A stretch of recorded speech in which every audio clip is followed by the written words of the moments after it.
Congress NCP में टकराव। गिरीश बापट के निधन के बाद पुणे लोकसभा सीट को लेकर दो फाड़। बीजेपी सांसद गिरीश बापट के निधन से खाली हुई पुणे संसदीय सीट के लिए होने वाले उपचुनाव को लेकर महाविकास आघाड़ी के भीतर ही खटपट शुरू हो गई है। पूर्व मंत्री और कांग्रेस नेता विजय वडेट्टीवार ने कहा कि यह तय है कि महाविकास आघाड़ी पुणे सीट पर उम्मीदवार उतारेगी। हम बीजेपी के लिए पुणे की संसदीय सीट पर निर्विरोध चुनाव नहीं होने दे सकते। बीजेपी ने हमारे लिए कोई सीट निर्विरोध नहीं छोड़ी है। महाविकास आघाड़ी ने यह तय किया है कि अब जहां उपचुनाव होगा वहां उम्मीदवार खड़ा किया जाएगा।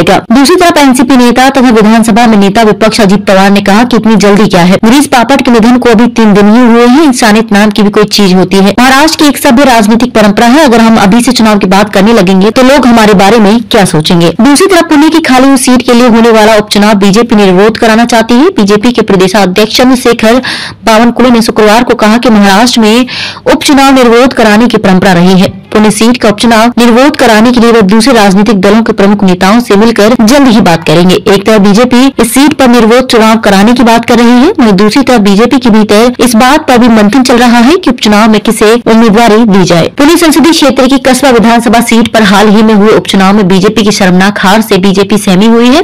इस सीट पर ब्राह्मण उम्मीदवार न दिए जाने को लेकर पुणे के ब्राह्मणों में जबरदस्त गुस्सा था, जिसमें सीट पर बीजेपी को 25 वर्षों से मिल रही जीत को हार में बदल दिया था। दिवंगत सांसद गिरीश बापट भी ब्राह्मण थे, इसलिए सीट पर ब्राह्मण उम्मीदवार देने का दबाव बीजेपी पर बहुत ज्यादा है। राज्य में बीजेपी के पास इस समय देवेंद्र फडणवीस से बड़ा बीजेपी नेता कोई नहीं है, इसलिए इस मामले में उनके फैसले को ही तरजीह दी जाएगी। बीजेपी के पास पूर्व सांसद अनिल सिरोले के रूप में एक उम्मीदवार है। सिरोले चूंकि 2014 में पुणे सीट से बीजेपी के सांसद रह चुके हैं, लेकिन अगर उन्हें टिकट दिया गया तो ब्राह्मण फिर से दुदक सकते हैं।